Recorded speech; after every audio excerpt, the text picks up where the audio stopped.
Welcome to Center of Light. Access granted. Everyone has access to the garden where my intention, my aim, my target, where I'm focused, should be all of ours. I'm going to give you a gift. I'm going to give you the greatest gift for this time we're living in. You ready? It's that. That's what everyone should want to become. It's what we are. And when we have a state of space, rather, of clear mind, then the light begins to do what its God-given intention was to do, was to illuminate you. I have a very cool, colorful, and I mean this in all the right ways. I've been watching him for a couple of 3 years now.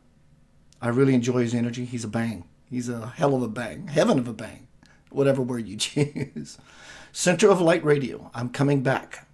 I had to take a break. The Rona. No, we're not going to blame the Rona. We're not even going to talk about it, in fact, unless it's on point for a reason. But Center of Light Radio is coming back. I had to take a break. I've been doing this for 10 years. And I love it. I wouldn't change a thing. Becoming clear is paramount. It's integral. It is the key to the invisible door to the invisible world. We call it heaven and earth, and it is being established as I speak. Do you see it is what the question is. And if you don't, here's your ticket. Always know you are loved beyond measure. I did post some links, and I'm going to post them again. How to find my work, but particularly tonight, stomp all over his webpage. Just make a big noise on his page. Make him beg you to stop. My guest tonight is Francisco Javier. He went by a few names in the recent past. I'll just call him my brud. Is everyone hearing everything okay? Everything good? Can I get an exclamation point? Can I get a witness? Can I get a witness? Also, you can please go to youtube.com/Center of Light Radio. Subscribe to my channel, please. Everyone says things sound good and look good. Well, of course they look good. I mean, Let me tell you a little bit about my phenomenal, powerful guest tonight, Francisco Javier. I really like the guy. And he likes me back. And so it's a shake hands deal. I'm really, I saw him do a live feed the other day, and I was like, whoa. He was always on point. He may not remember this.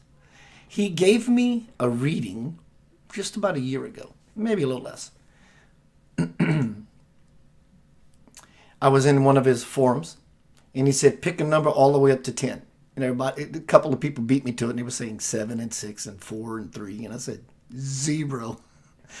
And he gave me a reading. He gave me a one-card reading. Wow! I was truly validated, but I was impressed, to use a word, that he expressed himself in such a way that's something I never told anyone, ever. In fact, he doesn't even know it. Let me introduce you to my guest tonight, Mr. Francisco Javier. Let me tell you a little bit about his background. He says, my experience, expertise, and history allow me to quickly help you remove the blocks. I love this thing. Robert, thank you. Remove the blocks that stop you from creating change. Together, we will break down the walls that cause distress. Disease would be as well. That's disease. Distress, anxiety, and or stress, and come up with winning solutions. I help heal people's lives by waking them up with winning solutions. I just read that. I help people's lives by waking them up to the possibilities of a new perspective, self-love, empowerment, a deep sense of spirituality, compassion, confidence, and more. I teach how to properly ground your life, balance your emotions, to find a deeper sense of self-confidence. I have been talking about confidence. It is the new immunity. If you're looking to be immune in this new experience, then self-confidence would be that which helps you to raise yourself high, an inner strength, if you will, immunity. I teach people how to properly ground their life, balance the emotions, to find a deeper sense of self-confidence and self-love, to love others properly. I think that is a key word he meant in this phrase. To find and express your truth. To be creative, to find and use your intuition. Oh my God, it's delicious. And to make all of this a solid foundation in one's life. Then it's up to each of us to integrate. What a great word. I'll always salivate over that word. To integrate these teachings and levels of consciousness into our daily life and way of being in the world. May truth, light, and love be with you. Tomorrow night on Center of Light Radio, Dr. Michelle Motherella Piper is going to be on Center of Light at 7 o'clock Central Time, and we're going to be speaking about spiritual warfare. Everyone, I want you to meet my friend. What's up, Broham? Hey guys, how are you? Thank you for having me. It's good to What's up? see you, What's bro. up? You Here look we good. Your are. energy's always popping. Your clothes is always popping. Thanks. How things are going in Sedona, brother? It's wonderful. It's there's a lot of energy here, and you gotta kind of like do a lot of catch up here. I mean, if you're gonna come here, you really, I said, oh, whatever with the talks, right? And I'm not one person that really goes places because what people say is whatever resonates with me. And of course, you kind of experience that truth, right, via really kind of like a acceleration ascension expressed to heaven here because you quantum leap when you come here. And but it's been a very, very hard and amazing journey here. I have probably, it's taken me a year to really put myself here, to really ground myself. So Let don't, me it's like ask you're you not this going to be. question. I love, like you and I discussed in the Radio Green Room, it's all about being vulnerable, being Right, fucking naked. And you right. just disclosed that it's been hard for everyone, including myself. I'd love to hear a little bit about your journey. Please tell Hmm. me, what about your move to Sedona in the last year was hard? Right. That's valuable. Yeah, so in New York City, I mean, we were talking last year, right? And I was overcoming a lot of challenges, addictions, attachments. We'll just call them attachments because at the end of the day, an addiction is an attachment, and we have many attachments to many things, right? And basically, arriving here, I thought, oh well, I'm leaving New York City, but there was a thing though with that. I said, I am not going to move in case Facebook screws up with my pages and my freaking Facebook, because I depend on Facebook for everything, kind of, right? And of course, in New York City, I didn't have to pay rent because of my HIV status. And therefore, people with HIV in New York City, they pay their rent because they don't want people running around with AIDS and spreading HIV, not having a home, not taking their medicine. Makes sense, right? So of course I moved here, but with the intention that I'm not gonna not move to Sedona based on the fact that maybe Facebook does something with my pages. And of course, 3 months into the journey, my pages are start screwing up. And I think I manifest that because the reason why I moved then was for that. But simultaneously, I was not being authentic with myself. I was not being authentic with myself because I kept, between the last time we spoke and over 4 or 5 months ago, about I was relapsing into the same attachments, right? And I was very disappointed, of course, because I'm like, well, I thought moving here was gonna just collapse everything. But of course, running away from yourself is just you being the same version of yourself somewhere else until you recollect all the fragments of the why you went there. You'll be you'll be still the same thing somewhere else. As therefore, I'm like, okay, here we are. And I didn't move with that intention, but that intention also, right? And Sedona was just something that somebody was doing a video, and I'm like, there's something about that place I need to go to. But I didn't say one day I'm going to move to the Hollywood of spirituality because I don't really give a crap. Right? That's kind of cool, bro. I love that you preface this, or actually, it is the truth. You didn't just do it for the bang. Is that moving to Sedona is tough. And I'm thinking, you just came from New York City. How is that possible? But I I think know. many people don't understand or have not become privy to, because many years ago, 1994, 95, I was thinking of moving to Sedona. And people who are predecessors of being in Sedona said, it's a wonderful idea. I hope you make it. Hmm. Meaning, as you and Hmm. I talked in the Radio Green Room, that Hmm. Sedona within 6 months will tell you Right. blatantly in your face whether it loves you or it's going to kick you out of the nest and say, go somewhere else. Has that been your experience as to why New York City is nothing compared to Sedona in regards of, I hear the energy there is so powerful, Hmm. Francisco, that it Right. literally blows rocks around on the ground until they become little round balls. So what is tough about Sedona and the energy there, sir? Well, what it is that, Sedona is a mirror because it's all organic nature. So I went from one empire state to the other. I mean, at least this empire is organic with skyscrapers of rocks and root chakra energy, right? However, New York City is fake. Everything is aluminum and it's like the metal failure. I mean, look at all the metals. I mean, energy travel through metal. So it's just not a decharge place. New York City is more of an illusion, attachment, consciousness grid matrices. So New York City is like a chip of a computer. You just have to plug into whatever you want and you become a program. When it comes to Sedona, it's the opposite of New York City. It's complete totality of polarity. And therefore, then you have actually, nature. And what does nature do? You can't really get attached to a tree. I mean, are you going to become addicted to rocks? I think you can, right? But those are healthy attachments, I would say, then if you want to be in nature. So, of course, there's nothing to do here because there's no bar. There is no dive bar. There's a dive bar also. But I mean, right?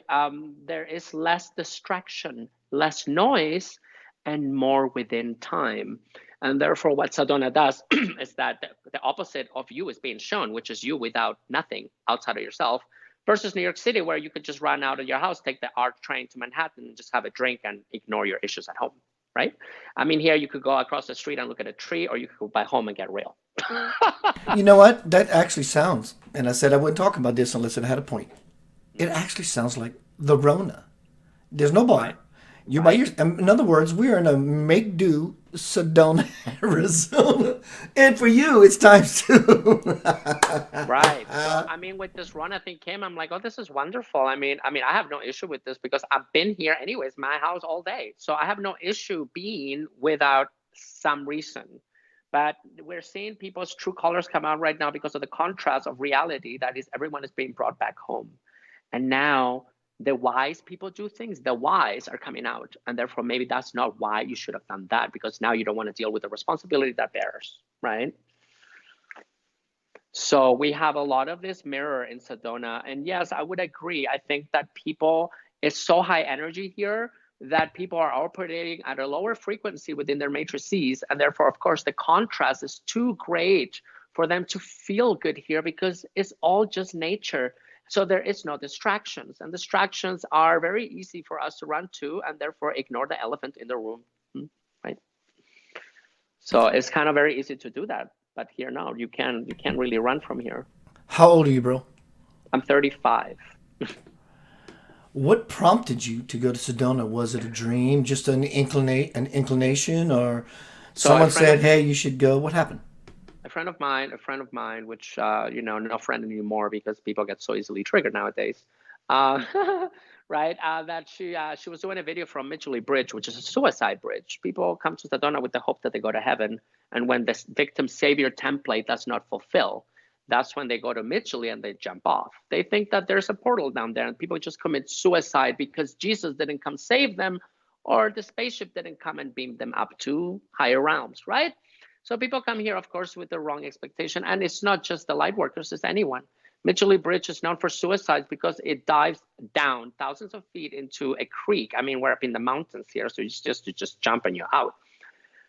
This girl was doing a video there. She did it over. She said, "I'm gonna sleep at Mitchell Bridge because I want to see what's about this place. There is a lot of calling here to die, right?" And I saw her with the live stream. I'm like, that place, there's something about that bridge. I need to go check it out. There's something about that whole energy there. And so I was intuitively guided and I heard Sedona, Sedona. And Poseidon was telling me, anyways, leave New York now, please. Start moving. Poseidon was already telling me, go, go, go. And of course, then I left and I was like, oh, I'm moving to Shasta, maybe, whatever. I don't care. I guess I need to go west because I was at Shasta the prior year. And then, of course, I come, I just needed to come here and I came here and I landed at nighttime in Flagstaff. So you can't really see anything. And then, of course, Sedona is a dark city because they honor the dark sky so people can see the Milky Way. And of course, the next day I woke up at my friend's house and I went outside and I was in tears. I was in tears because the beauty of it was purging the toxic being that I was. I was having so much toxicity in my being that the contrast of beauty was so great that I started purging, instant purging. I can't believe this is like I'm in Mars. Where am I? What is this place? This is beautiful. So I said, I need to stay here, I think. So I was staying with my friends. I was working. I didn't know how this was going to go down. I just went with my backpack and a suitcase and my lives and my stuff. So I just kept working. I kept saving. Money came in like crazy. I found an apartment, the first one here, and I was blessed and I got it. And I had two homes then. I had this and New York still. I'm packed. I was in Sedona for 4 months before I went back to New York to get my things. I said, I need to go back to New York to retrieve my fractal. Otherwise, I'm just kind of like just running away. So anyways, long story short, I went to New York City. Everything is so much. I said, I can't take this. And when you come to Sedona, you have like a 3 to 4 day window to come back. There's this energy here. Once you're out, it's very hard to get back here. And I knew that. I said, I need to get back to Sedona quick. Otherwise, we're going to stay in New York comfortable and not go back. I told the guy at the building, I said, guys, I'll give you like $200.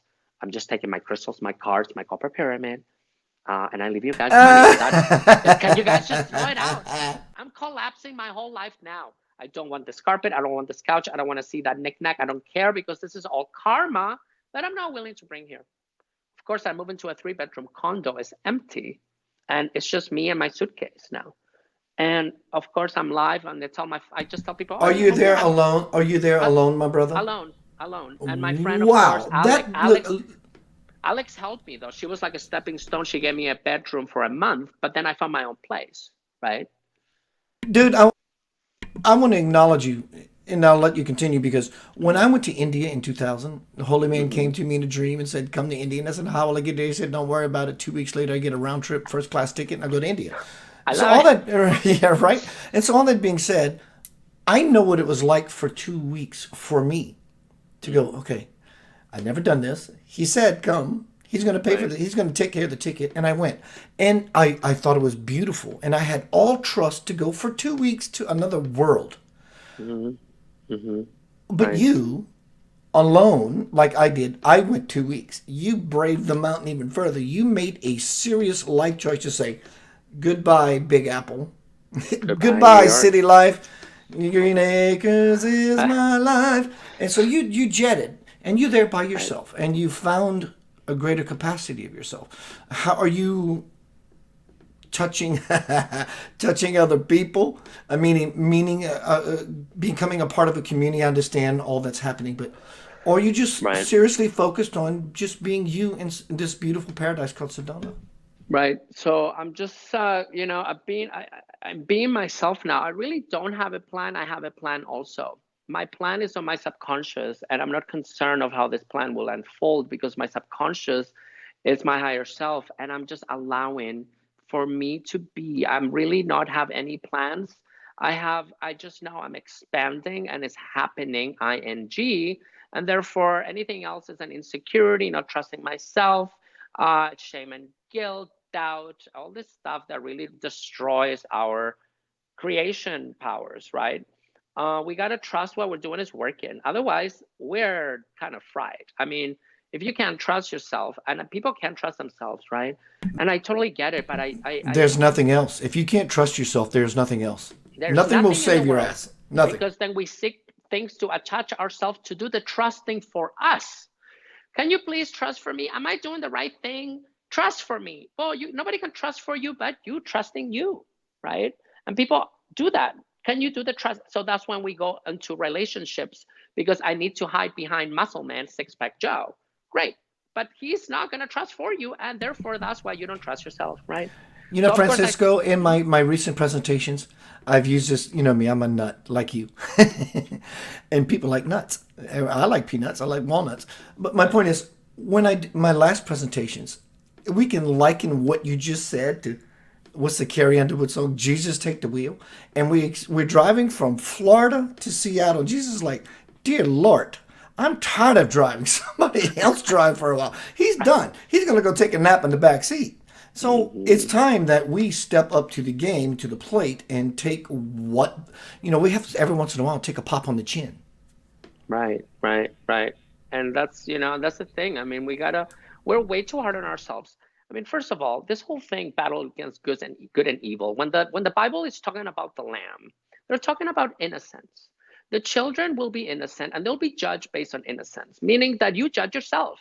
And if you have guilt and shame and insecurities and negative polarity fractals within your fractality, you will be going to your own hell because that's negative, and negativity negates itself from existence. The lamb is calling.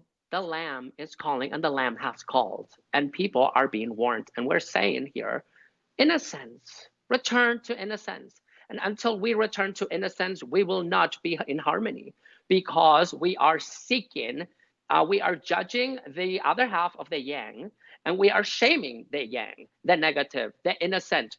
People don't know why they know, and people don't know why they don't know why. So it is very important right now for us to make peace with our shadow before it makes peace with us, right?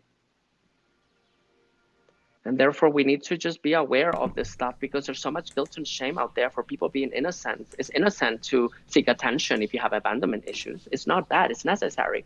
But if I tell you that you're an attention seeker, you tell me, no, I'm not. Yes, you are, but that's okay to be. That's the point. Bring the shadow to the light, right? So I just posted when you saw me go away. If you ever back on my show and you ever see me busy, just keep talking. I love it. Yeah. I went to YouTube and I found the song "Return to Innocence." And so it's posted in the room. Dude, I love it. Let me ask you this, dude. And the reason I asked you initially was how old you were. Is what the fuck happened to you? What said, Javier, you chose a contract to sign a contract before you were born as to why we're now reminding you of that contract. Right. And we're using this particular means to ignite you. What was that for you? If it's not so personal that we No, talked it's about fine. being vulnerable. What No. ignited you, sir? So what happened was that I was unaware. I don't believe in God. I don't believe in angels. I'm a corporate person working for white glove carriers, legacy carriers, Emirates Airlines, Lufthansa, German Airlines, British Airways, Delta Airlines, all my life. And I was just the kind of person, don't come and talk to me about God. I don't really care. Prove it, prove it. And then I was registered Republican. I'm like, well, I'm just going to vote Republican because, right? And that was just my kind of consciousness mentality. Of course, I lost everything due to every time me going back to the same cycles, the same timelines, me trying to do what everybody else was doing was not working. And of course, of the guilt and shame that carry that, of course, me running away from reality, doing drugs and alcohol. Why I did drugs and alcohol? Because I was running away from my shadow and my shame and my guilt and my not having a purpose. And therefore, I didn't know why I was drinking, but that's why. So much of this happened that in New York City, I lost everything once again. And my mother said to me, you can come to Boston. It's time for you to come home, I think, and just be here. I said, no, I'm not going back home. Are you crazy? I'm not going to go back home. Oh, we'll pay you an apartment. We'll buy you a car. No, terrible idea. Terrible idea. This is enabling my being even further to hell. Nope. We're going homeless right now. So I'm just, thanks, mom, I appreciate it, but I'm going to take the streets now, I think, because it's time for me to scrape rock bottom and see what the hell is really going on here. So my mom was like, okay. I'm like, thanks, mom, I love you, but we're going homeless. So I went homeless in New York City. I went to a homeless shelter in Utica Avenue and St. Paul Street, St. Paul, which is all Brooklyn Heights, which is, an interesting area of diversion and, whatever. And of course, I was there in the homeless shelter doing drugs. I said, oh, wonderful. I'm free. I'm free from the matrix. What kind of I'm at drugs did home. you do? I was doing meth. Mm-hmm. I've done it that twice, maybe three. Right. And one night after a gig, I went to a party and I was like, okay, let's do that. And I did and felt nothing. So Right. the next attempt, to use the word, Yeah.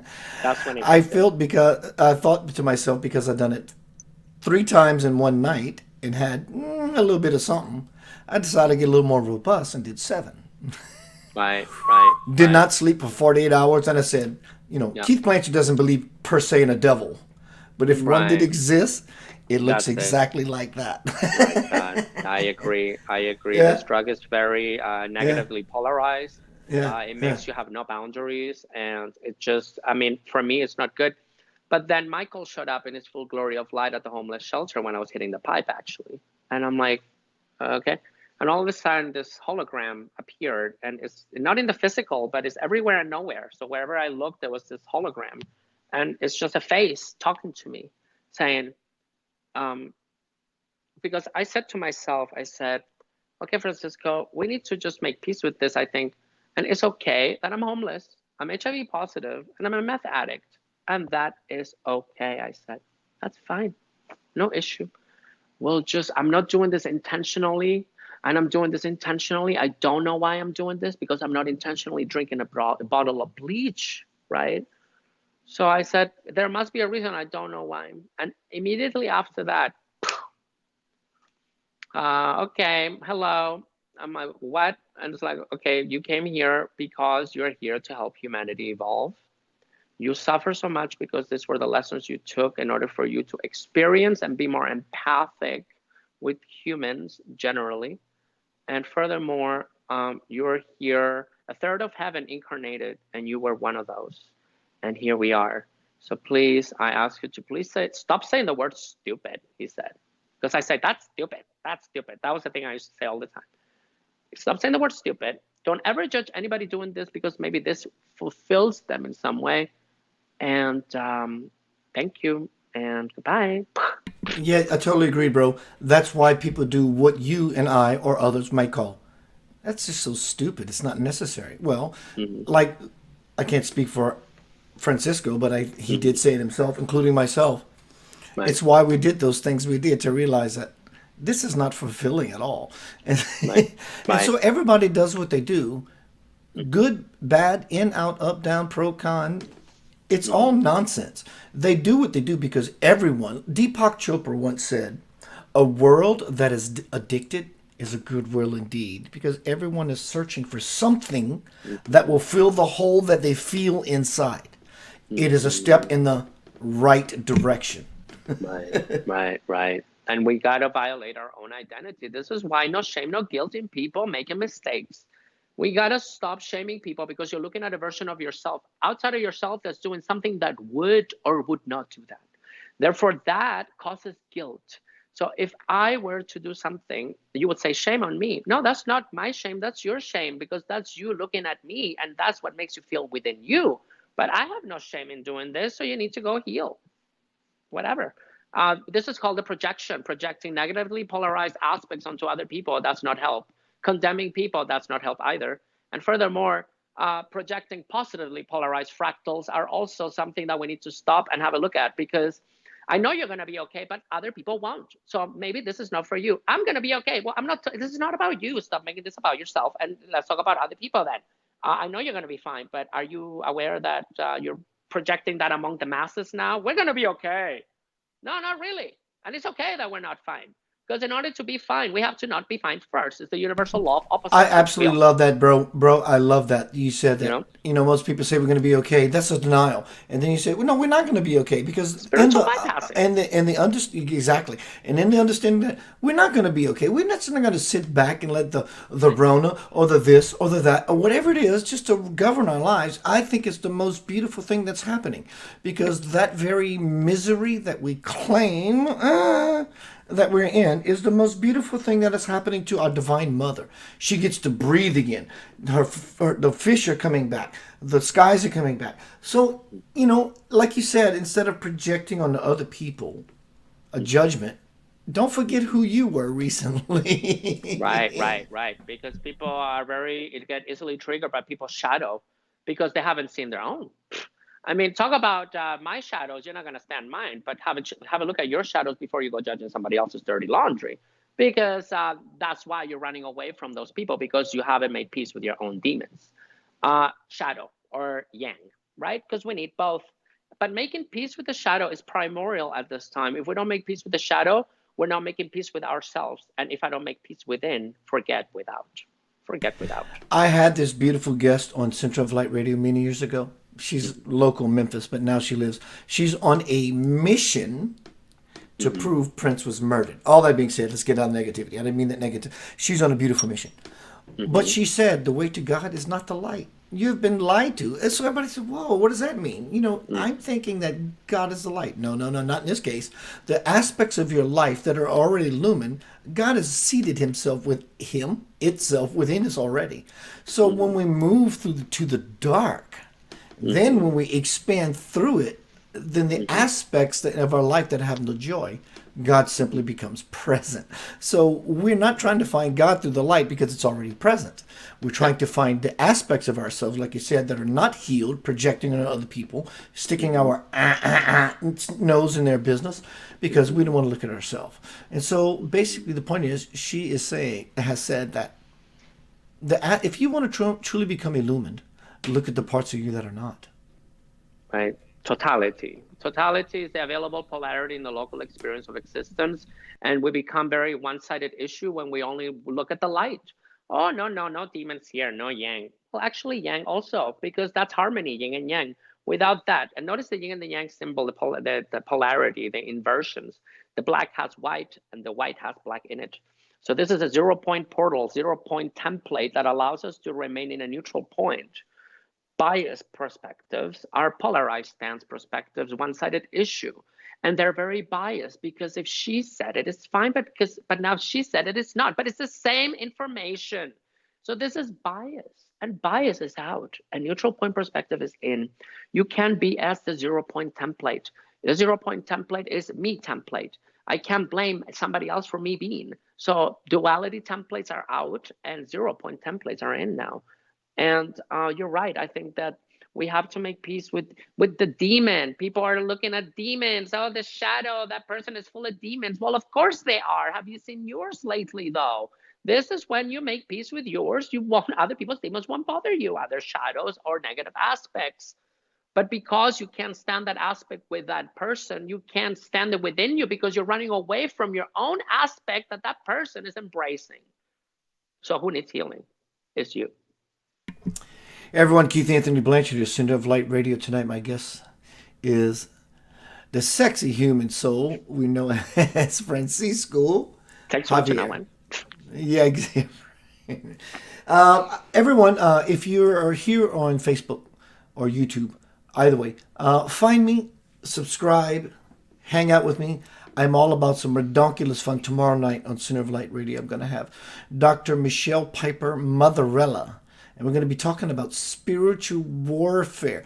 I don't really, I love the idea. I understand the battle, but there is no battle. Imagine, suppose you're in a room of absolute darkness, and all you have to simply do is strike a match. And the darkness itself becomes illuminated. But I understand Michelle, Dr. Michelle, and what she means by that. There is, quote, a battle. And it's not really a battle of dark and light. Because if you think there is a battle of dark and light, you're living in the duality. You're living in the duality. But there is a third component. That third component is the Christ being reborn, the phoenix rising, the lotus flower blossoming. But I understand as to why I was cool with the idea. But the point is, there is something that lies between the good and the bad. And it's you. That is being that is infinite, that has never been, you have never been born. You have never been born. You're here now, and you will never end. When we understand that, we realize that this script that we keep playing out is just choosing between two polarities. Actually, you don't have to choose. You don't do anything. You can sit back as an observer so powerfully and so profoundly that you watch. And when you finally insert yourself, you can make the greatest bang for your smallest buck to have the greatest effect, not only for yourself, but for everyone around you. But actually, let me ask you this, Francisco, would you say that it's true, no matter what, you cannot escape selfishness?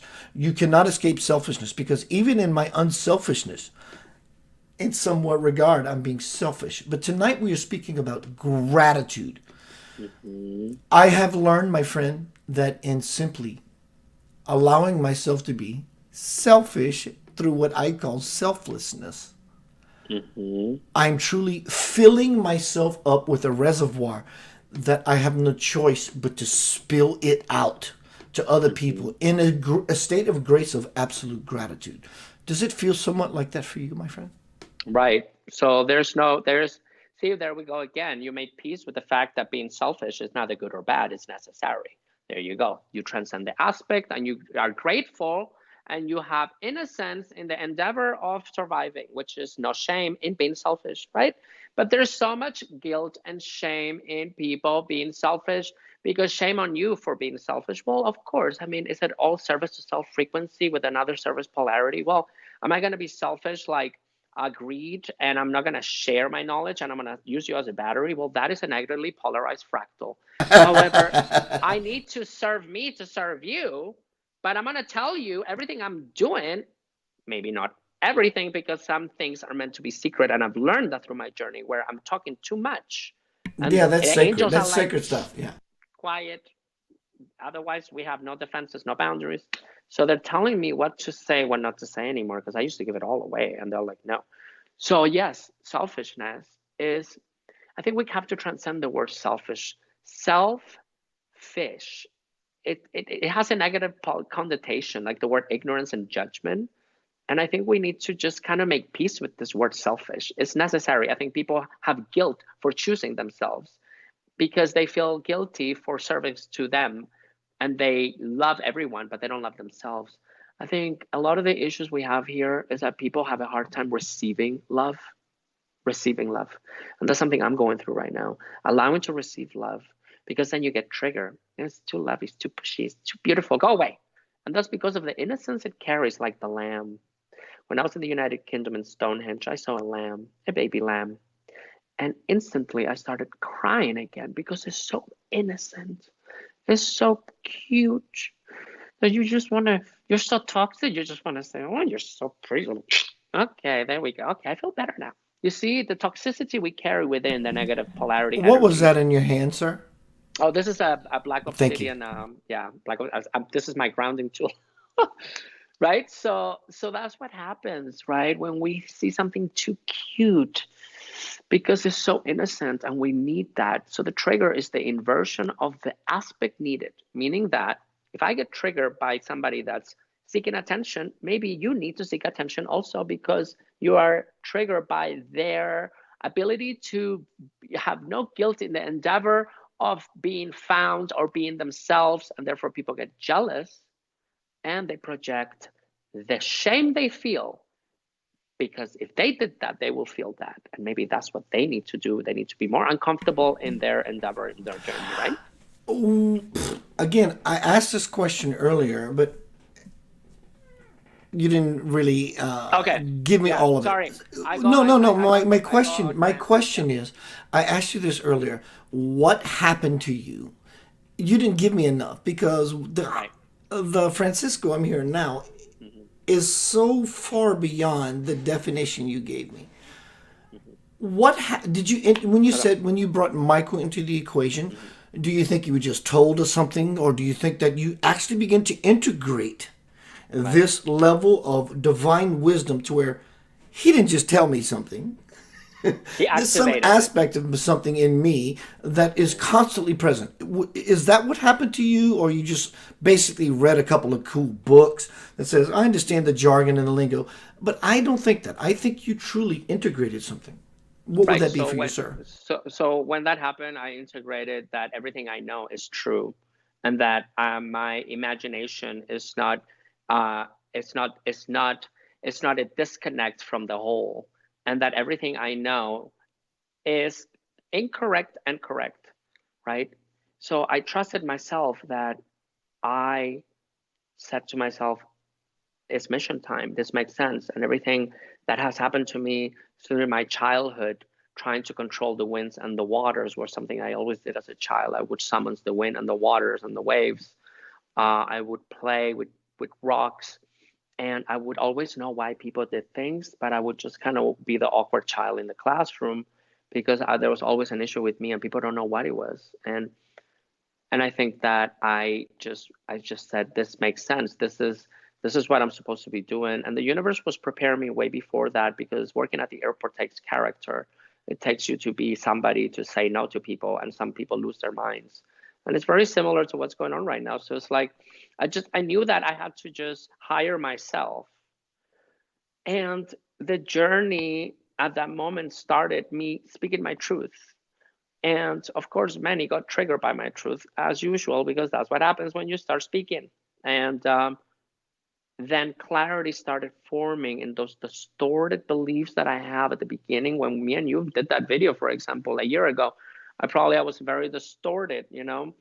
I was with this belief systems that limited myself. And as I was channeling and doing these videos and helping people, I was actually getting to know who I really am. And in that endeavor, the clarity of my being was being revealed and is still revealing. And I just know that this is real. So I trust that this is real. I don't believe, I know this is real. I know what's happening is real. And I'm aware of it, right? Today, recently, since we've been in I don't call it lockdown, I call it lock in. Why not take this opportunity to lock the fuck in? Right. For the last 5 years, being a professional musician, I played on world famous Bill Street and all that. So, a long story short, I created a nest egg for myself because Francisco, I was playing. There's only 7 days in a week, but I'd play 5 days, sometimes twice a day. And I created this comfortable place for myself financially. And then when one of them, my rock band ended, Grand Theft Audio, and magically, in 2 weeks, they all just quit. This ongoing, ridiculous amount of money, they just quit. So now I find myself in, quote, quarantine. And today, I check my bank account, and I'm going, what is this $720 deposit? So I did more research to come to find out, because of this and that, without getting into personal, it's irrelevant. So this magic, you see, I never had a worry. I was never in, oh my God, how am I going to survive? I just knew, like you, from bones to soul, you're never going to be without shelter. You're never going to be without food. And one of the greatest things, I think it is Wayne Dyer, he said, if there are things you can control, there's no point to worry. And if there are things you can't control, there's no point to worry. And so I have, to use your beautiful word in your bio, I've integrated that so much. So, first, if I couldn't pay my bills and there was no Rona, I'd be going, oh my God, I'm irresponsible and I'm just not doing what I have no choice in this matter. I'm being forced in this situation to say, you have no choice in it. And I was truly okay with that. Right. And I tell people, if we all go down, we all go down, or we go back to normal. It doesn't matter. At this point, it's not your fault. So worrying about this is lacking in faith of humankind, of extending a hand, and that there will be people like you and I leading the masses into this ascension and really explaining what's really going on, because it's going to come. I mean, this is just the beginning, right? And it sounds to me that we're in the breaking of seals, and there's no linear time in space, so the seals are being broken, kind of like, oh, here, one here. One is not one, is 7, and 3 is not 2, is 4. So it doesn't matter how these seals are being broken, and you know what I mean. And we just gotta trust that our essence of humankind, of love, will shine all things in this planet as we see more contrast through the journey. We're going to see a greater contrast. This is just a warm-up, and we're now starting to see this. So trusting what you don't trust will bring security. The insecurity will bring security. Trust and let go, right? I totally love that, dude. You know what? The new world, you can own, here's your greatest gift, anyone. The greatest gift, the key to the new world is to simply stop talking. Talking doesn't mean your mouth. Talking means everything. Become quiet. That's the only key. There is no other key. There is no other spiritual story to the glory that one can gain to have an e-ticket on a Disney World attraction. There is none. You have to be quiet. You have to be that. That is what everyone needs, because we're in this situation currently because we have a lack of that. So we have this thing that is blocking that we need to become, and it's been telling us because the monkey does not want to die. He does not want to die. And so Right. we're in this place, this beautiful space, that we're getting everything we ask for. And like Javier, Francisco just said, is it's about being so quiet that we allow something simply to blossom. Jesus said, I am in my Father's in me, and I'm in you. That's all right there. Mhm. Seek ye the kingdom of God first, and everything will be added unto you. And so that kingdom is not a kingdom of seeing, but rather a kingdom of simply just being your full, authentic self. And I think, and because we're talking about gratitude tonight, that's exactly Mhm. the platform we should launch ourselves from, and just thinking Right. something just happened. I don't like. You don't have to. No one's asking you or begging you to like a something, but in Right. the something that we claim we don't like, we just simply say thank you, and in the thank you, we open up the possibility to see the diamond in the peanut butter jar. The diamond is the glisten. The diamond is what we all think we want, but Mhm. deliciously so is the peanut butter. So the peanut butter is kind of this metaphor for a fog. Right. And in the just simple thank you allows us to see the next layer, which be the core, the peanut butter, the diamond, and so forth and so on. So let me ask you, my dear friend, how would you describe gratitude for you? What is gratitude for you? When you wake up in the morning and you plant your feet on the floor till you take your feet off the floor that night, Mhm. what is gratitude for you, my friend?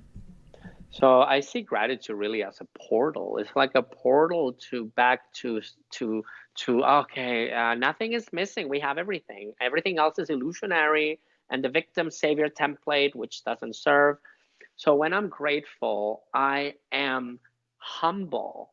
I am not in the ego. I'm like, thank you for being on the journey. Thank you for having what I have. And maybe I don't need so much, but rather than feeling guilty for having so much, I'll feel gratitude for it. Gratitude. Oh, I'm such a millionaire. Oh, poor me. Oh, I feel so guilty. People have no food. Feel grateful that you have millions and go help them instead of feeling bad for yourself. This is pity. So, gratitude for me is a portal that really brings us back to the raw self of having nothing to have something. And if I'm grateful for my going to sleep and I'm grateful for my people around me, I am grateful for all the contrasts in my life. And I'm grateful and I say, thank you, devil, shadow, yang, for showing me who I am and making peace with you. And I'm grateful for the lessons. I'm grateful for me having a home. I'm grateful for having people helping me. So gratitude kicks in, right? And then you become very humbled. You become very humbled. It just humbles you down. But we get lost in the me. Hold my hand. You didn't hold my hand. This one you're supposed to hold my hand over the bridge in Paris. How dare you? Oh, you don't love me.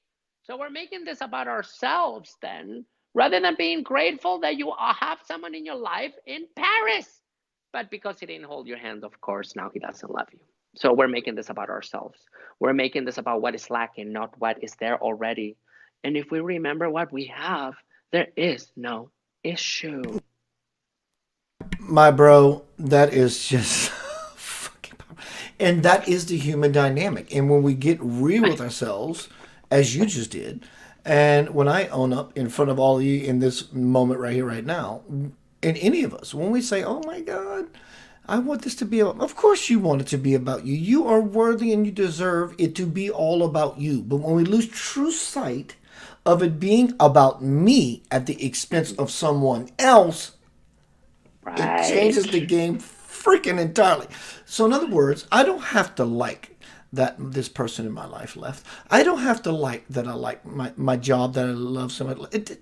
That's not required. You can have your dislikes of said things, but it requires one to simply regroup and say, wow, I was given the opportunity to have this thing for 5 years. And in that, I am truly grateful. What happens in this, like you said, humility? My four words are passion, sincerity. Passion is the get in there, roll up your hands, and I'm going to fix this fucking car, right? I love it. Sincerity is I'm serious about this and I really mean it. Humility is I'm going to genuflect and be reverent. And humility is to expose yourself. And these four components for me, Francisco, has truly opened up a door to become divinely selfish. Because now that I have a motivating, governing factor that says, if you act non selfish, you get everything you want. It's sort of an irony. Is that how it feels to you? Right, it's like the opposite. It's like we think it's because we seek without. I mean, this is a disease, seeking without everything, but it's within. Seeking love outside of yourself, seeking validation outside of yourself, seeking diplomas and decorations and badges for your ego is like catching a fart in a wind with a plastic bag, of course, right? Let me know when you catch that fart inside the bag and close and make sure that it doesn't go out. It's an illusion. Let me know when you catch love in a bag through running through the fields with the ships. And this is what we're doing. We're trying to catch it in a bag. But where is it? It's within. So let's stop looking without and let's go within. And right. And the whole thing then changes because then I'm not chasing something, then I'm attracting something. And I like that word that you said. It was a serenity. No, it was something with an S. Seriousness is I am devoted. Sincerity. Sincerity. Mm-hmm. And thank you for bringing that because that's an act. See, those aspects are coming to me as I need them because I'm not really looking at books and what I need to be being. I am being as I need as I go. Right. So I like that because it's devotion to self and others, but first to self, then to others. Service to self frequency with the service to other polarity is what we want. Service to self polarity with the service to self frequency, service to others frequency is the inversion of service to self totality. So it really just comes to I'm gonna eat, sleep, not make this about me, but make it about you. But of course, because I'm sitting here, many will think that I have a huge ego and that and I think I'm better than others. Some will think that, but that's true to them, but it's not necessarily true. So, with that said, what do? We just give the lessons away because I am you. So, the inferiority complex aspect tells me that you are superior to others first. That's why you feel inferior by people's beings. So when people say you think you're better than others, it's actually, well, you get triggered by something about that person because it It's threatens your superiority projection. It's complex. simply Exactly. projection. And Yeah, I don't therefore want to then own. pursue that I to don't want to others. own this. It's too heavy. I'm gonna just place this on your shoulders. Right, right. So I find it right. I find it completely opposite, like what you're talking about, right? Is you're right. It's like, oh, so it's not outside, it's within. So if I am being like a cat, just kind of being, right? And just kind of being okay with doing nothing and then start creating something within, I'll be attracting, not chasing those things that I need, right? But the issue comes seeking that without, because then we're looking for others. We hijack people without even realizing why we hijack them. The narcissist hijacks a lady thinking that she loves her, but when in fact the guy needs his socks washed and his underwear put away. So this is just people not taking care of themselves, and therefore the narcissist is hiring a mom without them realizing. And in fact, they need to take care of yourself. So that's the divine feminine they seek without, that they lack within, right? So therefore, that's the issue with this, looking without. We have masculine and feminine within. Balance those two energies. You have a twin energy within, and you'll be attracting, not chasing, attracting something that vibrates at that frequency. But choosing is vital too. Would you say?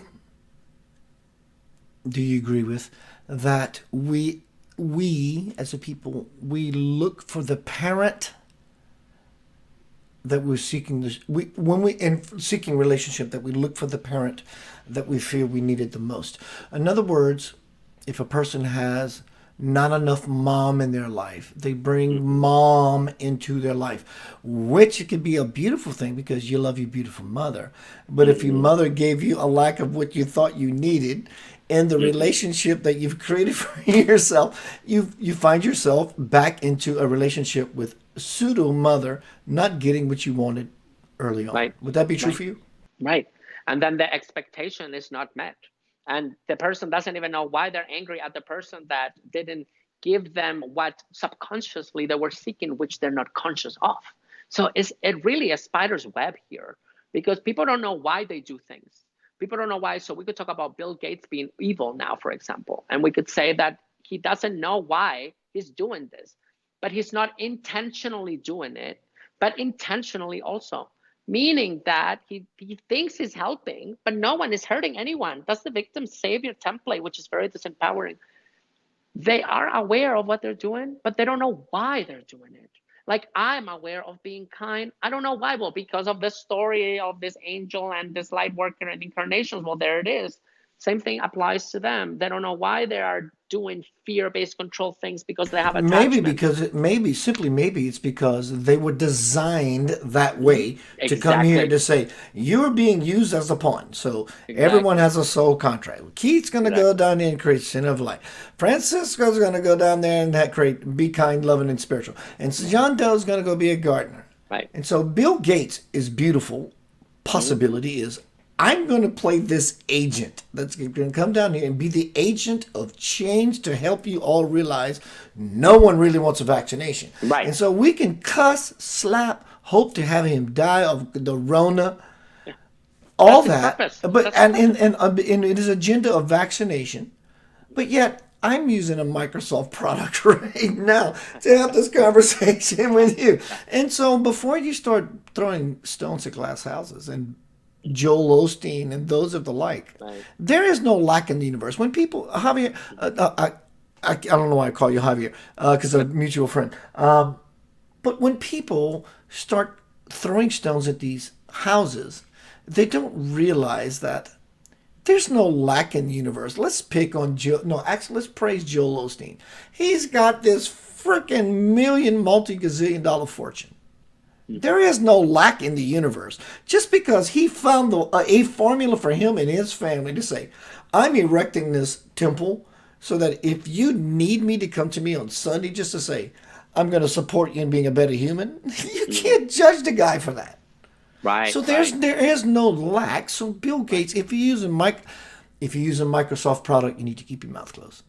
Right, because right at the end of the day, we're using the things that they're here, right? And see, that's the thing, is like that nobody's out there to hurt anyone. And I think we need to start making peace with this negative polarity beings, that they're designed that way to be that way. I mean, if I tell you that Master Saint Germain, alchemist of the seventh ray of initiation, of enlightenment and ascension, was Christopher Columbus, people cannot accept that because it doesn't fit the lightworker template. So we don't even know what lightworker is, because Christopher Columbus incarnation was Master Saint Germain. That was one of his journeys to be ascended master. So let's talk about Hitler then. Let's talk about Donald Trump. He could be Archangel Ariel. Ooh, but people are not ready to understand these things because it's the victim mentality they hold. And we need to make peace with Christopher Columbus too, right? We need to make peace with all this stuff. Make peace with money, make peace with Columbus, make peace with the race talk, make peace with this. You're not a victim. Stop like that. Okay, they're lucky you're not poor. You, of course, right? I feel bad. I don't feel bad. Go heal. Period. There is nothing outside of us, everything within. So it's very hard for people to understand that. So before we start making choices on what light worker looks like, we got to really remember that the masters themselves were unaware also of why they do things. And Columbus wanted a free land. Yes, of course, genocide came with that. But there's a reason for all things. And we need to make peace with that. Because otherwise, it's duality all day long. And there we go with them versus us. Never ends. Never You know, ends. when we watch a movie, let's say the new Rocky movie just came out, or whatever Mm-hmm. the box, what's it called, the blockbuster movie is out, and we go watch the movie, and it moves us because we're looking at this screen of what we call, at least for that 2.5 hours of movie watching, reality. And when Mm-hmm. Rocky wins, and when the bad guy, and but when the movie's over, everybody stands up and this applause and the people on stage bowing frivolity. You cheer for the villain as well as you do the hero. And so Right. it was a beautiful story. And as I made in one of my memes last night, when you understand the glory Right. versus the story, I love something that. else begins to happen. And that something else is an invisible world that you can only see through clarity. Tonight, Center of Light Radio, I'm hanging out with my beautiful brother. This boy is powerful. He is no joke.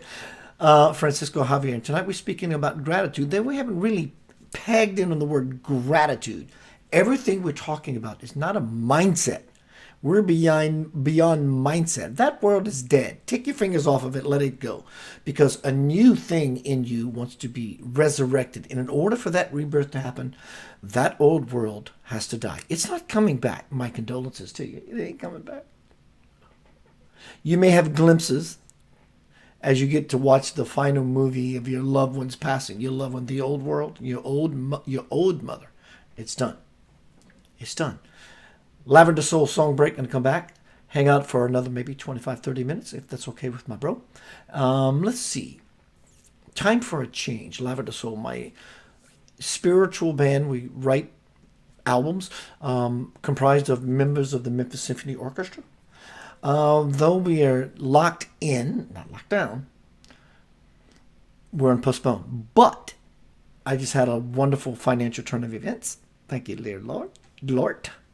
I'm going to be purchasing some software soon and some hardware, and I'm going to do my own album. Don't know what it's going to be called, but that's coming soon. But that being all said, Lavender Soul, a time for a change. What is a time for a change? You have to become the change rather than the change make you become something else. Listen to the lyrics. They're phenomenal. I'll see you shortly. Welcome to Center of Light Radio. My guest is Francisco Javier. Be right back.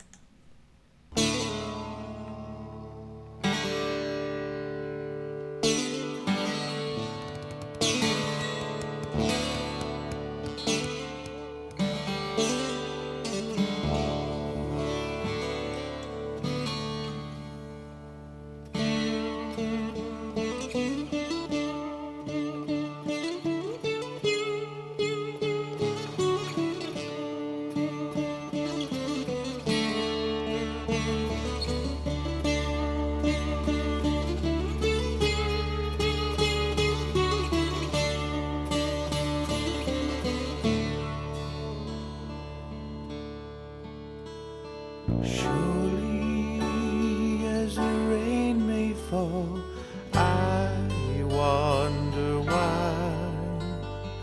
Worried there'll come a time when my world is dry, oh so dry. In the summertime I won't have no water. It's a little bit harder to take.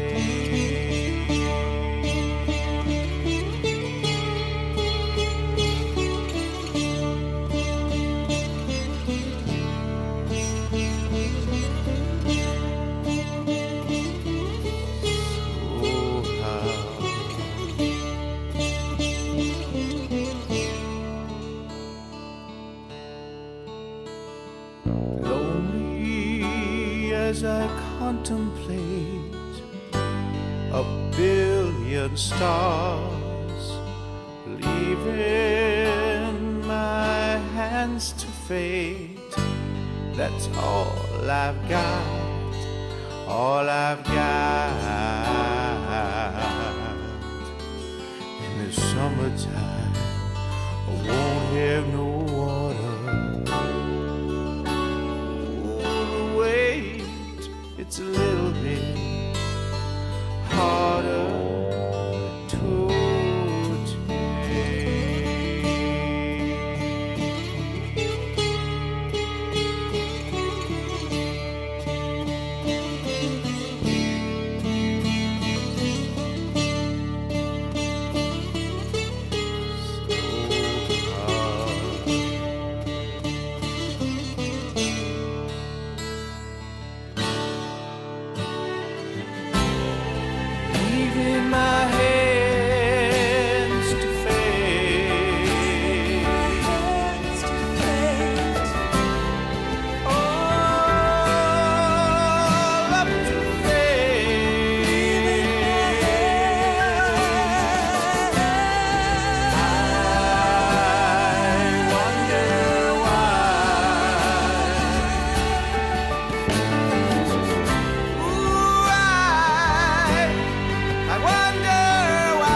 Welcome back to Center of Light Radio.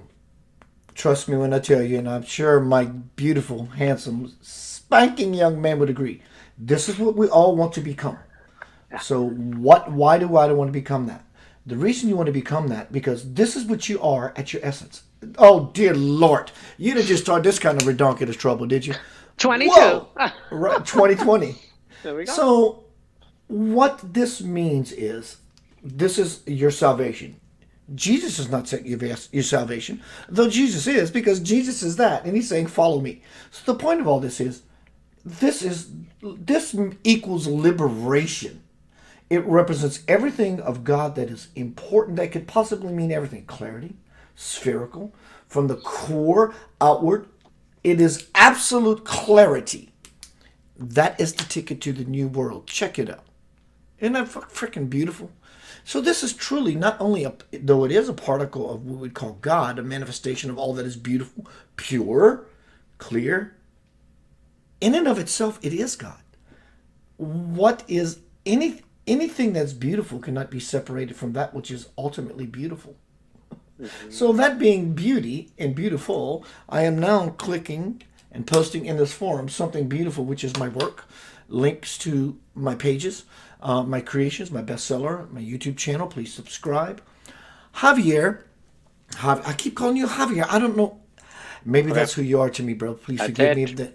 Nope, I don't want it to trigger you, which I know it don't. So everyone, my broham sandwich in the green room earlier, we were talking about maybe doing readings, but I'll go wherever you want to go, but not readings, but you said more of a Q&A. So while I keep talking some nonsense, everyone get your question. Keep it short, clear, just to the point of something you want to ask my phenomenal guest tonight, Francisco Javier. You can find him on the links I posted just a little bit ago. I will do it again while he addresses your question. If you have something you want to ask him, keep it short. Do that now. Keep it short. Yeah.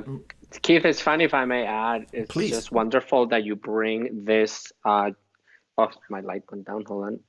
Oh, my light disappeared. Hold on. There we go. Because you are the light.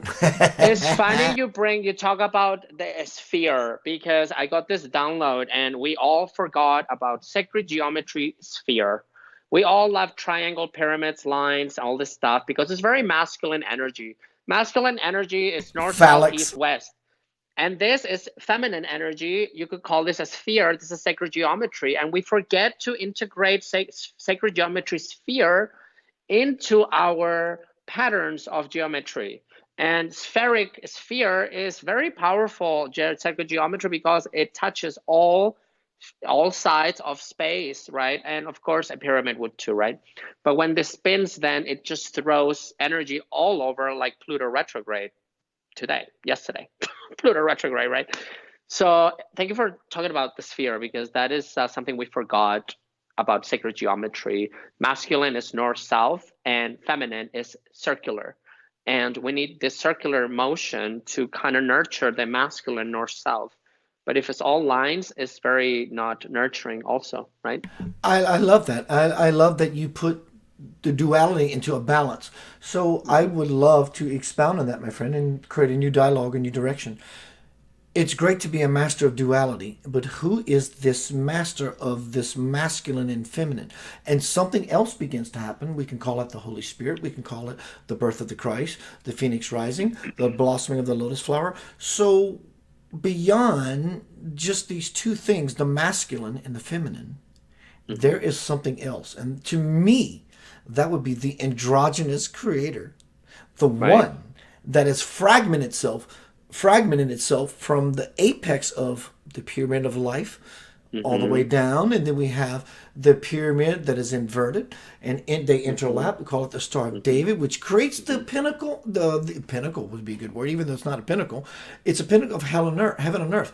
And so the question I often, or the idea I often offer up is, if we look at the life of Jesus, be it metaphorical or real, because we don't know what happened in the neighborhood last night. That was 20,000 years ago. But all that being said, even if it's a metaphor, it is beautiful beyond measure. Because if we look at the idea of the Christed one, Christ is not Jesus. Christ is not Jesus. Jesus, over the course of his life, became the Christ. So saying that Christ is Jesus is putting this divine energy into a box.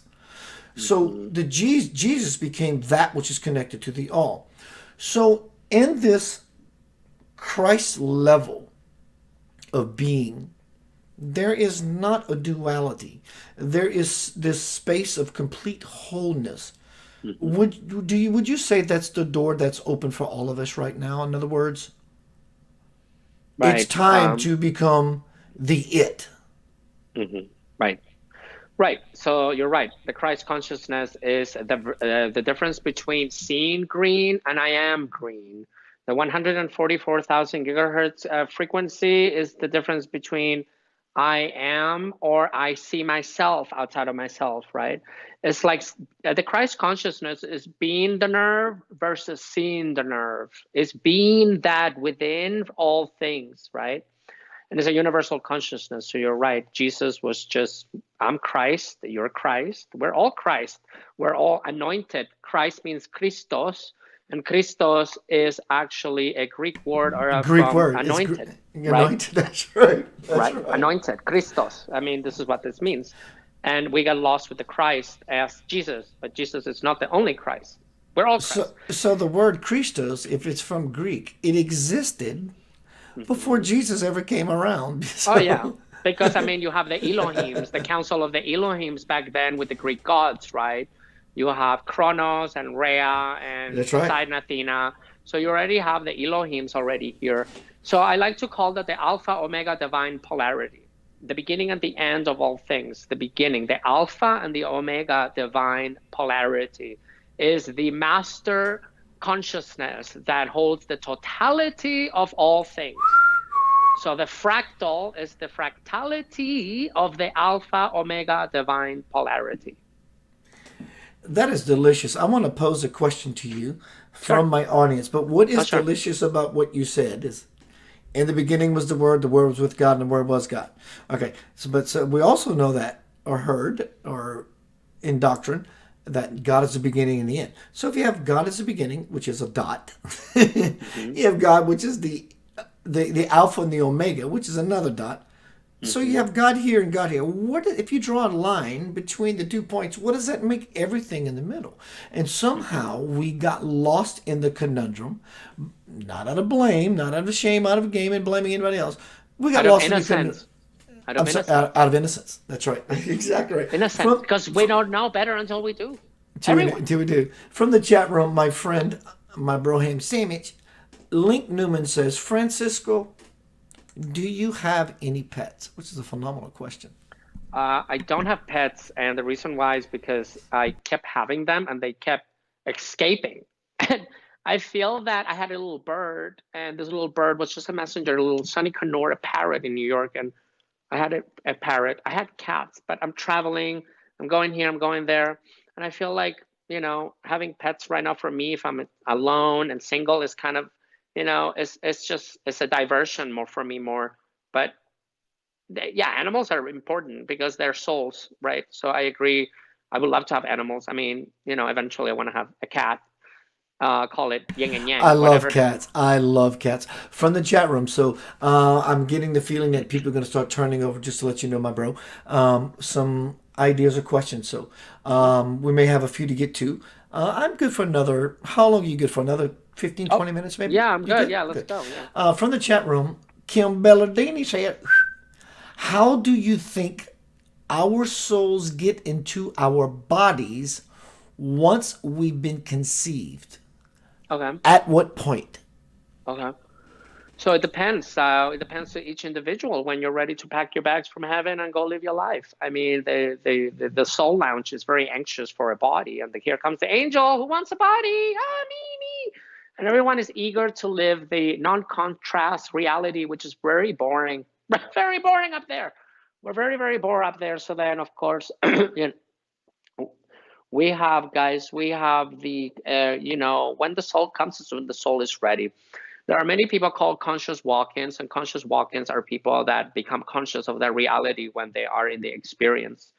You could be born and okay, you could be conceived, babies growing in the uterus, and just because there's a heartbeat doesn't mean there's a soul. That's completely separate. I mean, the body is the fetus is running on the mother's energy for it to grow.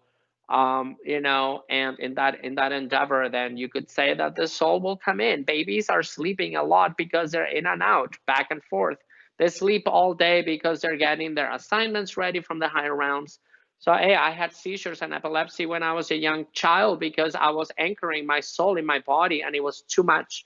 And of course, I was on Tagritol, which is a benzodiazepine, for 15 years, thinking that that would help me, right? But it was just our energy field, our souls carry the energy frequencies from all past lives and anything in the moment, and it's manifested in the physical reality, and disease and or whatever happens will happen according to the energies that you carry from those current lives into the present one. I mean, time doesn't exist, so every memory you have is a past life of something. So your imagination is actually your Akashic records. Francisco Javier, past life.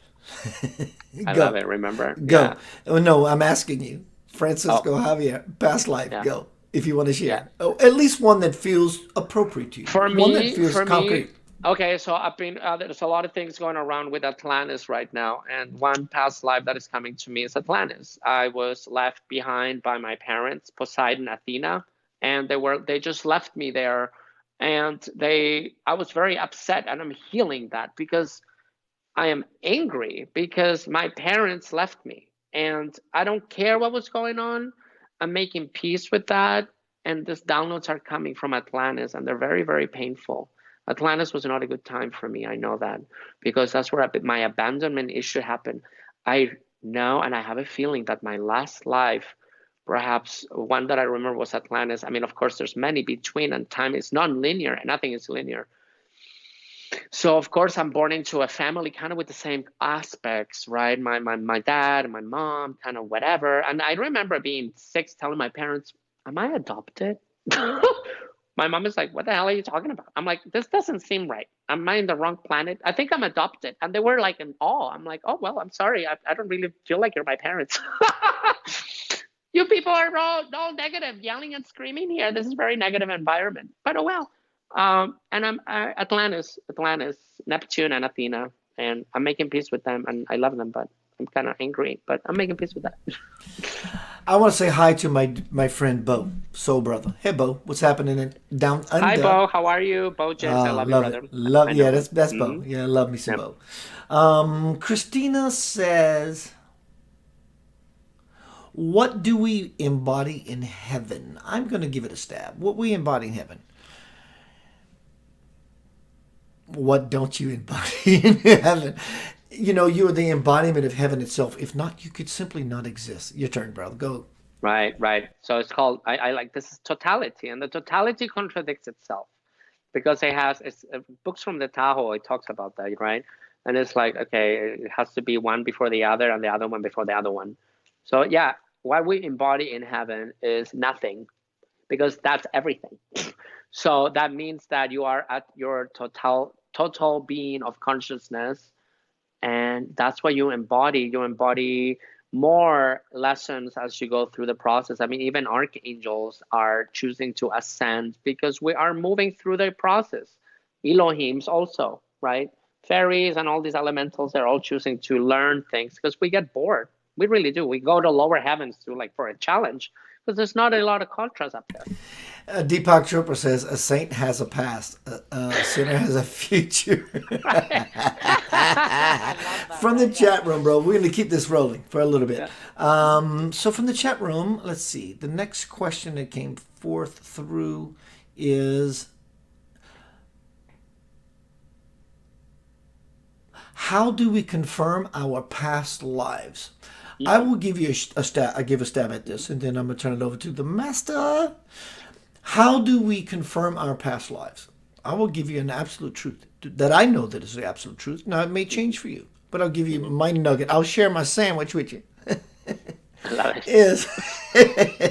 Is how do you confirm a past life? If you look at my body, look at this body, you'll see There's Oriental insignias, ideas all over it. Buddha, my son's name. Kanji. In fact, this is the name of Anya or Inya, depending on how you pronounce it, the Gaelic artist. The last song on the Ship and Moon album, which is called Simiont. I didn't know that. I just knew that when I was in Hawaii, Francisco. When this whole thing started for me, I would be in the ocean, meditating, and that song changed my fucking life. It did. So I had it tattooed in kanji because you didn't want English letters on your arm. Right. It's like a commercial. And so, exactly. And so the one above it is the sign for music. The sign for music. So all that, I've been attracted to martial arts and the architecture and the food. Oh my God. And so my point of the question that was posed by Jamila Jafari, how do we confirm past lives? It's what you bring over. Your loves, your hates, your joys, your mates, your earlies, your lates.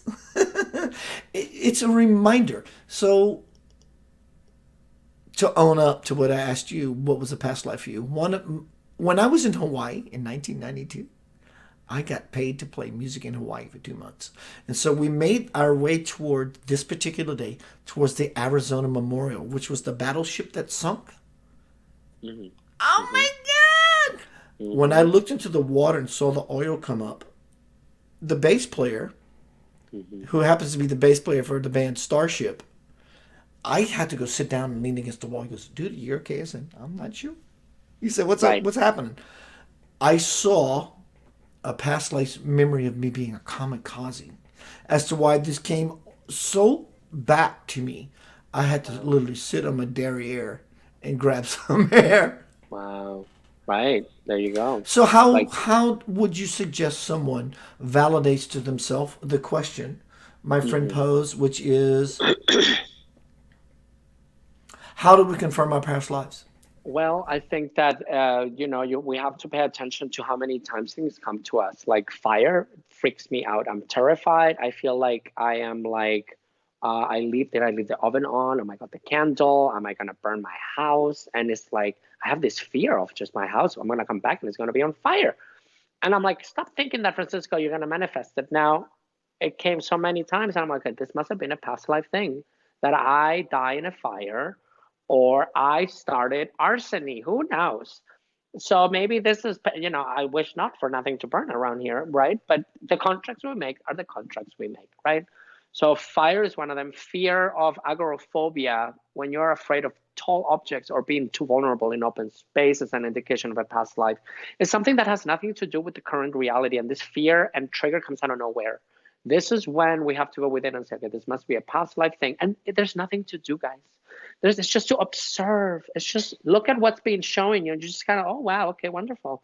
It's just like we're closing it up here and this is what happened to you and these are the details. Have a nice day. Thank you for playing. Goodbye.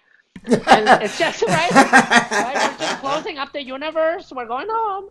So would you say it's a time to stop being butthurt and taking things so personal? Would that be just a general way of saying, just chill the frick out? From the chat room, the question has been posed by the Kim the lineage again. So if anyone else, welcome to Center of Light Radio. My name is Keith Anthony Blanchard. Yanava. You see that under this beautiful, handsome guy's face, right? What is Yanava? Ya is your ancient, not script. It's your ancient. It actually is your script. It's your divine script. Ya, John. The John that lives in everyone. The Ya. The earliest primordial name. The Ya. The heart. The will. God. Power. Na is the mind when used in balance, so your mind is not using you as a slave. Va is the backbone that says, like Francisco said earlier, I am so confident I have this erection, and you can take that word how you choose, in me. I have this level of confidence. Nothing else exists but me. So for the question that Kim posed, let's see. Why would we choose to come here and be abused or be the abuser or be a victim of a third world to inflict pain on another person or animal It just doesn't sit comfortable with me. I think it's fucking gorgeous. It doesn't sit comfortable with you. Now that you look at this thing that has your compassion, your heart, and your divine attention, that says, this doesn't sit right with me. Right. That sits right with me. So what it is, basically, Kim, and I want to turn this over to Francisco, which is, it's awesome. Because you're finding your compass, which is, this is not congruent with what I call reality. Amazing. But what happens next, beyond the I don't feel good with this, is the part of you that feels good with anything, as we've been talking about, is when things don't look right, it does not mean the diamond in the peanut butter jar is not trying to say, do you see me shine? To you, my bro. How does that feel to you? Right. So to answer your question is, right. Why? What kind of God does this? Why would God makes us suffer? Blah blah blah. But God has nothing to do with our choices, with our free will choices. God has nothing to do with the choices we make on an everyday basis. And everything and all things are brought to you by us unawarely or awarely, also, both. So inflict pain and all this stuff, yeah, because we're unaware. I'm sure you have inflicted pain at some point to someone, and then you chose better next time. The same thing is happening to a collective level. No, sir. I have never inflicted pain on any. Right, right, right. I mean, that would be total, like, kind of really okay. Well, then, of course, nobody means to hurt people, but we're unaware of our own attachments that are hurting people. And therefore, we need to make peace with those attachments with the shadow. So, right, what kind of God will come and destroy this planet? Well, one that is going to judge that you're going to blow up the whole solar system and you're not the only person in the universe, and we're going to come and just contain it and just flood it a little, and then the whole thing stays there, right? Right. So that kind of God, because we're not the only people in the universe, and we need to stop making this about ourselves so much. We're contradicting ourselves, perhaps, right? But we're not. So we are saying not to make things about ourselves and now to be selfish. Yes, because the victim mentality is the one that needs saving, and there's nothing to save anything from. Once you become aware of that, then you're able to assist, and there's nothing that is happening to you. And there are things that are happening to you also. So yes, there's poverty and there's all these things happening in the planet, but it's up to each individual to wake up to the template of the God template, and for us to spread the message as that, and therefore the whole thing kind of heals itself. No one's saving anyone here, because that is the victim savior template, which is very disempowering, right? So we want to, I guess, to answer your question, why would we come and experience this? Because we wrote it that way in our lives in the higher realms, for you to experience something because of past life stuff. And in addition, it's like babies. I mean, people have babies, and they think they're so cute, and they are cute, but you have a total stranger in your home now because you don't know who that person is. So it's the bias. Oh, my child is mighty than the other child. Well, but you probably have a serial killer in the past life. That's a very important point, and I understand Yeah. the beauty in it. In other words, my neighbors a month ago had their first child. Right. And they're gloating and boasting about it, and they're biased. And I get it. And that's cool, and they should be. And then you have yours. And then this muscle and might comes along. Yeah, but let me show you my pictures of my child. Right? And it's beautiful. And it's even, strangely, even in its arrogance and its egoism, if you back up enough to see that this is all just a play unfolding of divine energy, that everyone is trying to find themselves, even in your own fucking bullshit nonsense, it simply becomes a play of something just simply beautiful. And it's recognizing that in the play of our own nonsense, and that it's beautiful, we actually begin to touch something of ourselves that is beyond, so far beyond anything we ever thought possible. In other words, I'm okay not with only allowing people to be themselves. I'm okay with allowing myself to be ridiculous and unconscious. And in allowing the self to be unconscious, we actually gain consciousness. Yeah? Right. right? Because you're just in alignment, you're in dharma, and therefore all of a sudden it's like you're on autopilot, and your subconscious is connected to all matter. So that means that, so that's when, like, oh, am I doing it right? Oh, balance. How do you find balance? Do you find balance by really listening to your body and your mind? And when it's a chore, maybe we shouldn't do it, and when it becomes not a chore, you can engage. Trust yourself that if you take tomorrow off, that you will work the next day, but don't go into the paradigm of, oh no, I'm being lazy. No, because then that's not balance.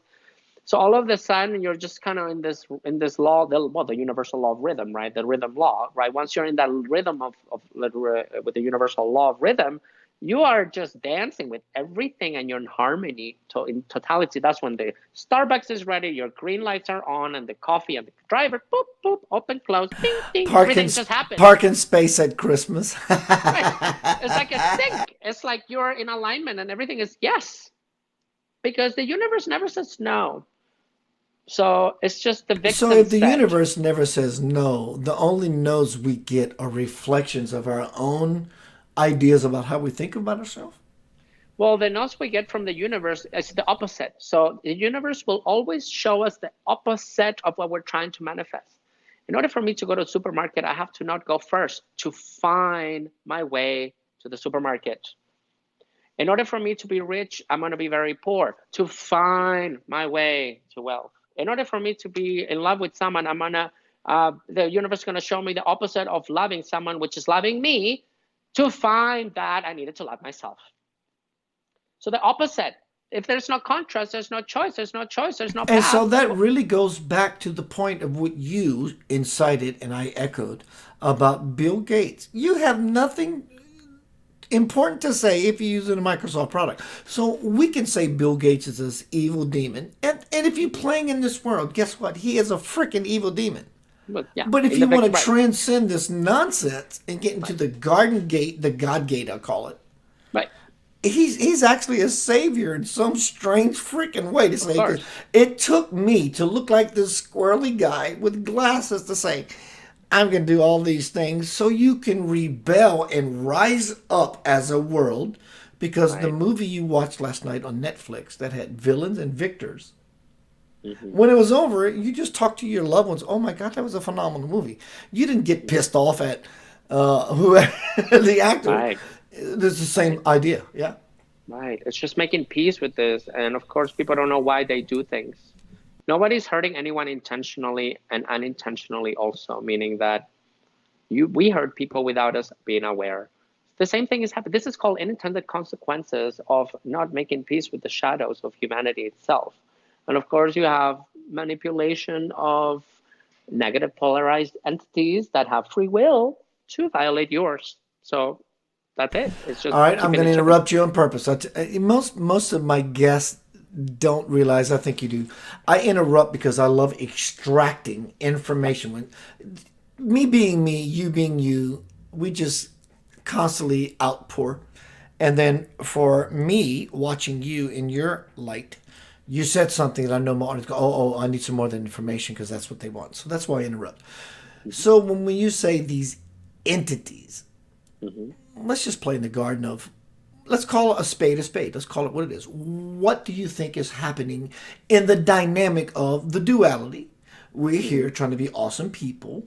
Mm-hmm. And here's these things happening, not out of blame, Mm-hmm. shame, or game, or playing Nope. victim. Out of free But will. what is the dynamic of this interchange that on some level we agreed with Mm-hmm. these Bill Gates, quote, Mm-hmm. others? Mm-hmm. What is this agreement? How do we serve each other? Right. So, we have everything is polarity, right? Everything has a yin and yang. It's just that in this layer of experience, in the 3D experience, you're going to have beings, and also lower densities, you will have beings with free will, such as extraterrestrial species that have free will to violate your free will. So we have Gaia, a planet that was hijacked by these entities.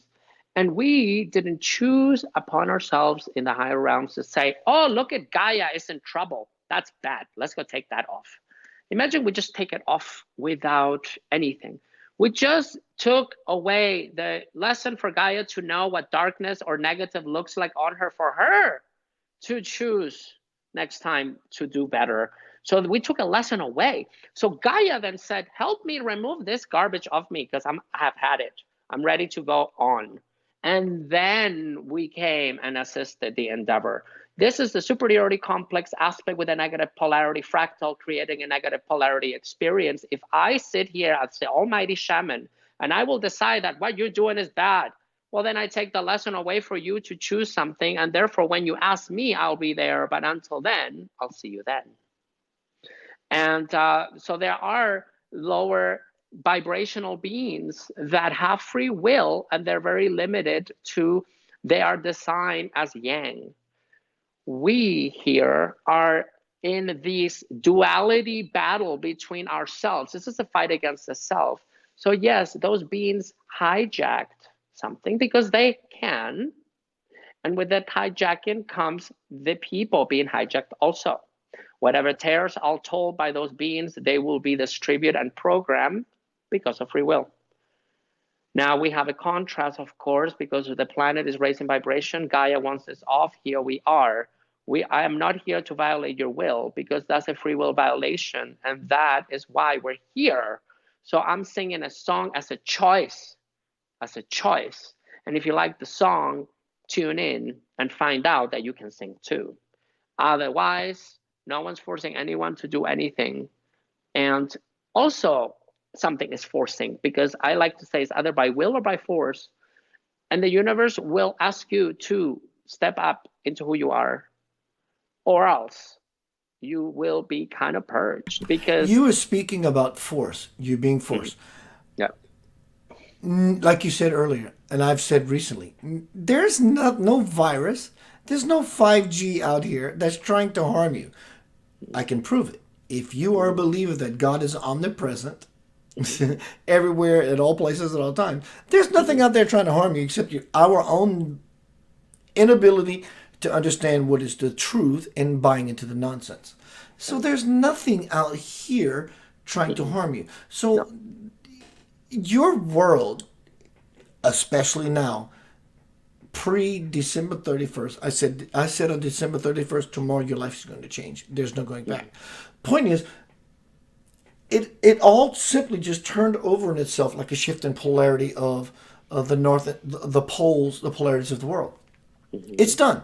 There's nothing you can do about it. But what you can do about it is understand that what you think works, what you think doesn't, all changes. The Bible even says, in the end times, what you think is right is wrong, and vice versa. And right. in my book, The Divine Principle, it says, there will come a time where you will have to meditate upon the enigma of God and understand what you think is actually reality and non-reality. Oh my God, yes. Sorry. Yeah. So no, and so what we're looking at is truly the greatest freaking possibility to say every 26-ish thousand years, this cycle begins to happen where those who have incarnated, because you never not incarnated, you don't live here on Earth, Right. and not be there. You cannot be on Earth if you're not there. So you're literally projecting yourself down to this place. But to be down on this place is a space of grace given to us that if we could be so lucky to be on this physical rock at the same time being there, which we already are, you get the greatest bang that, and fortunate that many beings have never seen the like or the light of. Would you say so? Right, exactly. Because this has never been tried before. We are ascending a planet. This is not an individual ascension. Individual ascension takes millions of years, through many incarnations. But this is a planet ascending with its people. This is a completely different template. Incarnating of a soul is how a soul ascends individual. The planet is ascending. And so are we. So we are kind of quantum leaping. So some people wrote it that, okay, we're going to just collapse another 100 years on just one life. It's going to be hell so that I could go to heaven. Or, no, I'm just going to do it individual. I just go to another planet, learn, etc. Right? So, yeah, we're up there and down here. And I always like to remind people, guys, this is just a freaking day trip. It's like a day trip to the zoo. Okay? Day trip to the zoo, and then go back to sleep. You go back, okay, hi, we're back, welcome. So this is not real, is real also. Don't make this is just like binoculars. Oh, look at this. Okay, let me say this. Okay, bye, good night. And then we're out. And then we go back And to the I've reality. often said, Francisco, is like if you can imagine the feeling. Let's think about last night when you went to sleep. Oh, it's great. Unconsciousness, keyword unconsciousness, and all of a sudden you come into a state of consciousness, and you feel that tug from the slumber that pulls you back into the room, and you go, "Oh my God, I'm back into reality." But the reason you ran away from that bear, that tiger, was trying to maul you last night because you thought it was real. But in the truth of it all, and you're sleeping, you could have let that tiger or that bear eat you freaking alive, and you would still have woken up the next morning to experience what we call reality. So, in our passing from this place to the other place, we feel sort of the same tug, the losing of a something, because we realize in real life, when whoever was chasing me with a gun and actually shot me dead, we just see it all as the same dream, from micro to macro, and as above, so below, and forever will go. Would you say that it's a perfect kind of an idea model, that it's all this dream turning within itself, so where the dreamer becomes into a state of dreamer status, and Yeah, I the know. one, right, Yeah, I got you. I like that because I've been Yeah. saying this too. It's like it's funny because when I go to sleep, maybe I'm gonna go somewhere else and say, I had this weird dream about me being sitting here with this guy with a scarf, and I was wearing the scarf, and this guy's talking to me. So strange. I don't get it. Oh well, because these are memory fragments of the totality that we have access to. So we go experience things sometime in the higher realms so that we remember something here. Sometimes we will be shown images, or you will put yourself in situations in the same moment, because this is the only moment that ever exists. Oh And my my mouth God, is I just can't moving through believe you space, just said that. That is right? very vital, important. I have Oh, yeah. said in the divine principle, I want to echo what you just said. Mm. Let's say you have an experience, an astral experience, out of body, and you know, really to go out. You never go out of body. That's impossible. But the idea is, you have an Right. experience one night in a sleep state of consciousness. Let's call this what someone would say is a nightmare. It could be such a beautiful thing, because just because you never seen this thing in your conscious experience ever, the mind no longer has a picture to paint to say, okay, so this is the newest model. This is what it looks like, and it may Right. look like your grandmother. Oh my God, I love When it. the mind says, I have no freaking idea what this is, to Right, right, you right. it may arise as a demon or something, something, because the mind says, I have no idea what to do with this thing that can even possibly begin to make sense to you of what you experience. I I love that.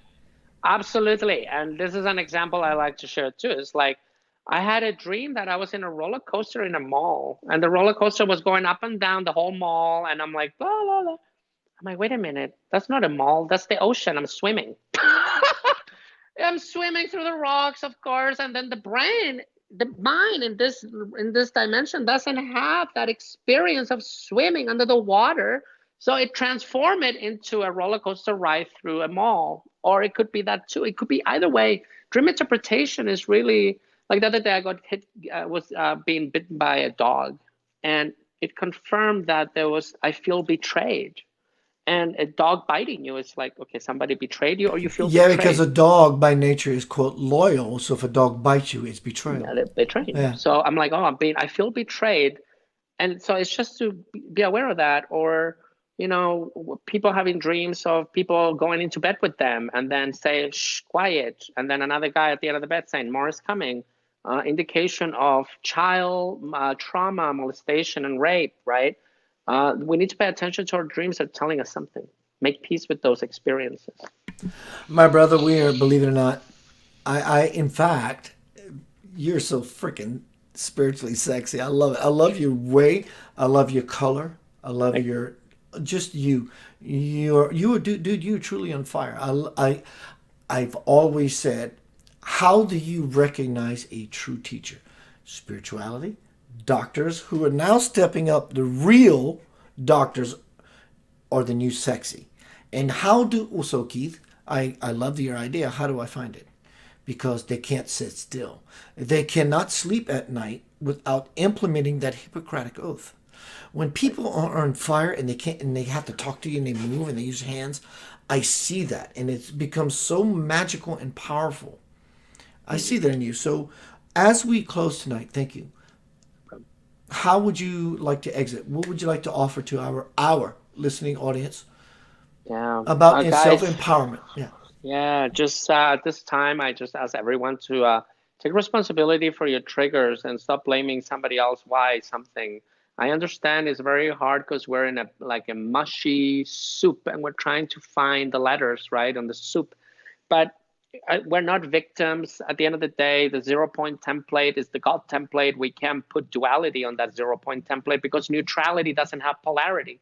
So you can BS the neutral template because it doesn't have a polarity stance. And I would just like to become everyone aware, that we are going through a Pluto retrograde right now, which is death, change, judgment. So if something comes up, just wave goodbye. It's not there to come hunt you. It's just making peace with it. Okay, it's back. Oh my God, I'm so scared. No, just, okay, I'm good. Yep, I've seen this monkey before. Bye. We'll see you later. And, just at this time, integrate your negative polarity into your positive polarity field, creating harmonics within. If you don't integrate your shadow, you are pushing it away and sweeping the devil under the rug. It's just, we know So what we have the happens. Father, one polarity, the Son, another polarity, then we have the Holy Spirit. That's what unifies via the A Trinity. Yeah, you could say a Trinity, right? Thank you, bro. I truly do. I truly enjoyed my time with you. Thank you so much, Keith. You not only you're wise, you're living it, and I truly see it. And in fact, you have such an amazing following. They see that light in you as well.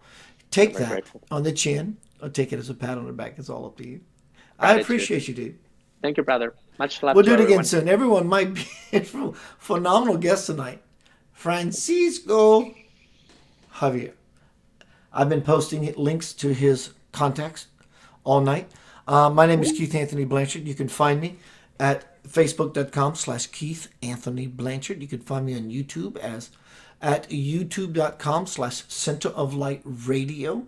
You can find me on the internet at centeroflightradio.com. My name is Keith Anthony Blanchard. As I said, Yanava, Ya heart, Na, mind, discernment, awareness. Va is taking action. Getting out of the nonsense. As my bro, Francisco, has been talking about tonight. What is reality? It's not that what you think it is. If you think that you have a reality besetting you, maybe just step back from that. And then something else will reveal itself. And that something else looks none other than you. You are the greatest possibility. There is nothing else. And until we integrate that, you integrate that, nothing else will ever happen. You are loved beyond measure.